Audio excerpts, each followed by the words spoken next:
lafee duuda koo taani dhaabbadhu daawwitii jiruutoo taaniiniif miiladhu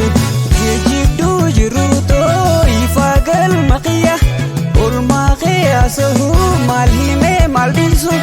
waaqni wal nu barsiise waliif nu haadhiisu waaqni wal nu barsiise waliif nu haadhiisu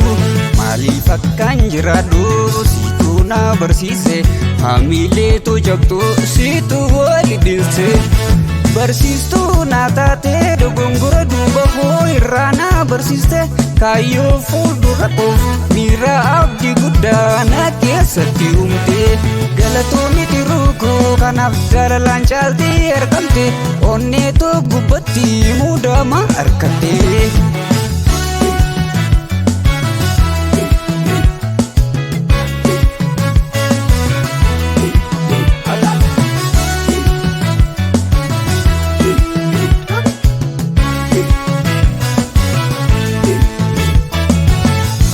Kanke gaarii ni tantu banti zalala dhugaatiin onne tantu hiite siin jaalladha lubbuu koo jaalala dhugaatiin taabutee hin banne tafuuftee hin cabne taniikis fardoone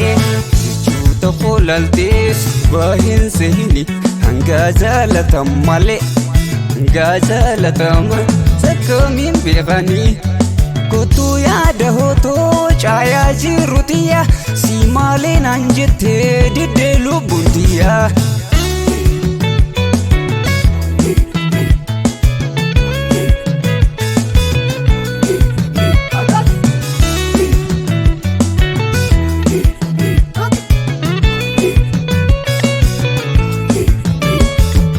Irtuu lafee duuda koo taani dhaabbadhu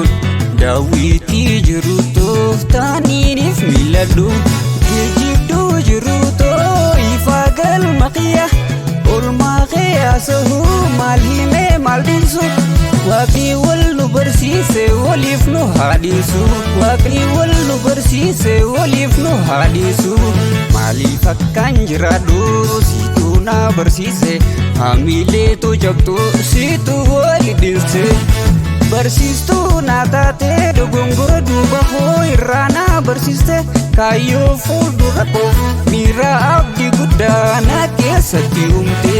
galatoomii tiruu koo kanaaf jaalalaan caaltee argamte onneetoo gubbatti muudama argatte.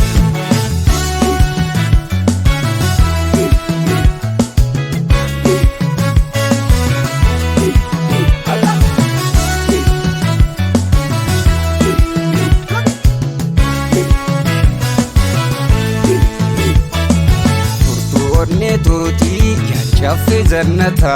onneentii yaayomuu ka'eessiif dhaabbata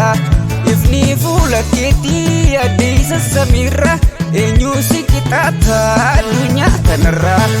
bareenni fuula kee keessaa wal fakkaata waa'ee kee ibsuudhaaf niin dhaabba akkaata hawwii bara dheeraa